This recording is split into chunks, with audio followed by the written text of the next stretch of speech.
I think Daniel's ready to go. Daniel's been playing a lot for us these first two games, as have Downs. I mean, we've played 4 tight ends in both games so far and plan on continuing to play multiple guys. Can we see Alex Ellis any this weekend, you think? Again this weekend, yes. We'll see Alex again this weekend, yes. How close is Ethan Wolf to being able to play or even make the trip? Ethan's doing great. Yeah, he's doing really well. Do you expect him to play? I think that Ethan's going to be ready to go. Any residual effects from the injury that you've seen so far?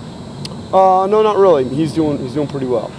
He's your backup deep snapper too, isn't he? He is one of the guys that also snaps for us, short snapping and long snapping. Yeah, he's one of those guys.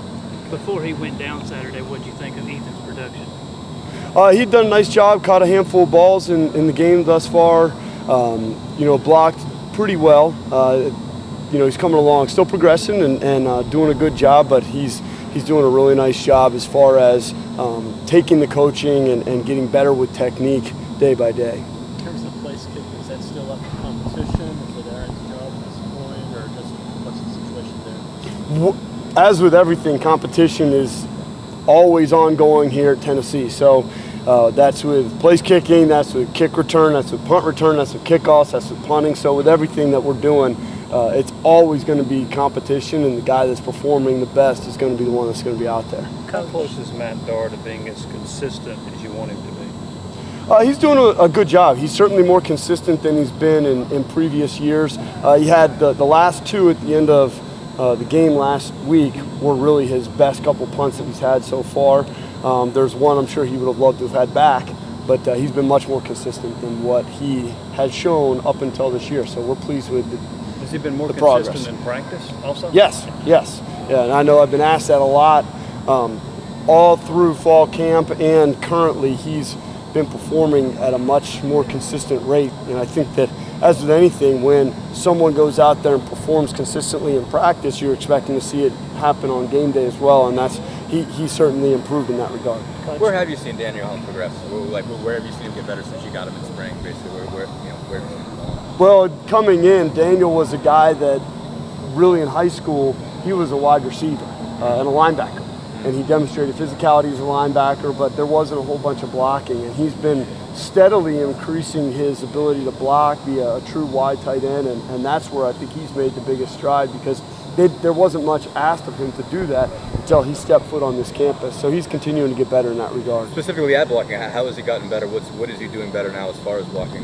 What's made him a better blocker, I guess? Sustaining his leg drive, having better footwork, those type of things are improving as he's going right there. Still have a couple technique things that he needs to clean up on, and he knows that. But not that any of the guys have arrived in any regard, but he's made a lot of strides in that regard as far as technique is concerned. Tight ends overall have been as involved in the passing game as you would like at this point. I know you've gotten several balls to Ethan and a couple others. I mean, has it been as much as you would like, or do you still want to see more?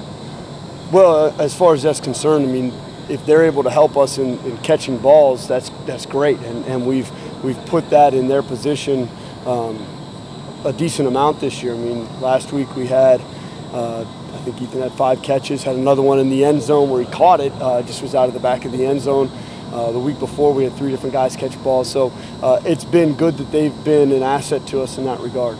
Daniel mentioned, I guess, the play yesterday. He said in spring, Majid just lit him up completely. Was there? You remember that play where there were other plays where you realized how far back he was as a blocker? Well, that play wasn't necessarily even him as a blocker. That was him misunderstanding a concept on who he was supposed to be blocking and who he was supposed to be avoiding, and I think he had it a little bit misunderstood on who was supposed to avoid who. I think he was expecting Kurt to avoid him, whereas that wasn't the case, and he got lit up on that one. And the good thing was you saw a kid that he got lit up and he popped right up, and he's a tough kid. He's a kid that's not afraid of contact in any regard, but you've seen him progress in a lot of regards in the blocking and in continuing to power his feet, having better footwork, and so forth. How has Brendan Downs improved from last year?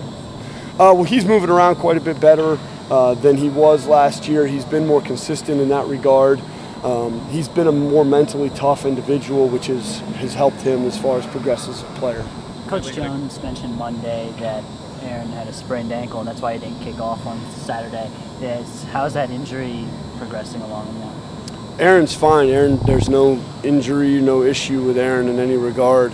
I mean, there's no problems. I mean, he's fine. He's good to go. How did George do on kickoffs Saturday? He had at least one really good kick, and the others hit and miss, kind of. He had one outstanding kick. He had two others that are where we would like for that to be. I mean, like for it to be a little bit better, but he did a decent job. He had one that really wasn't a good kick at all as far as ball placement is concerned. We just got to be consistent with that. And Aaron missed another kick. Was there any reason behind that? Was it just inconsistent mechanics, or he pushed the ball a little bit, so his plant foot was opened a little bit too much, and that forced him to push the ball as opposed to being able to bring his hip through and connect properly. Still overall satisfied with how he's done so far, or is that a little frustrating that he's had to miss each week so far? Well, sure, you'd love to see him be 100% at this point, but I think that he's progressing. He's doing a solid job. I'd love to see him just not push that football. You'd like to see him not hit the one and nub the ground on the one. Sure, you'd like to see those things be a little bit more consistent as far as 100%. I know with a defense like Oklahoma having outside linebackers, jacks, that type, you don't see that a whole lot. So how much did what Utah State did defensively help you prepare for this one? You've had some guys say that it's a similar scheme. It is a similar scheme where you're seeing bare front with the two outside backers and the ability for those guys to come and so forth, because there is a little bit different blocking schemes with every front. I mean, whether it's a bare front, whether it's an odd front, even whether it's over, under, those type of things, you're going to slightly change up your blocking scheme. So that was a positive for us to have already had a run through of that with a little bit different front, so that we've practiced those things, made those calls, made those adjustments to some of those fronts. And obviously there's going to be wrinkles with every game plan. We're going to have things that we're doing different against these guys than what we want to do against them, from scheme to just wanting to have change-ups to trying to get the personnel on personnel that you want and so forth. It seems like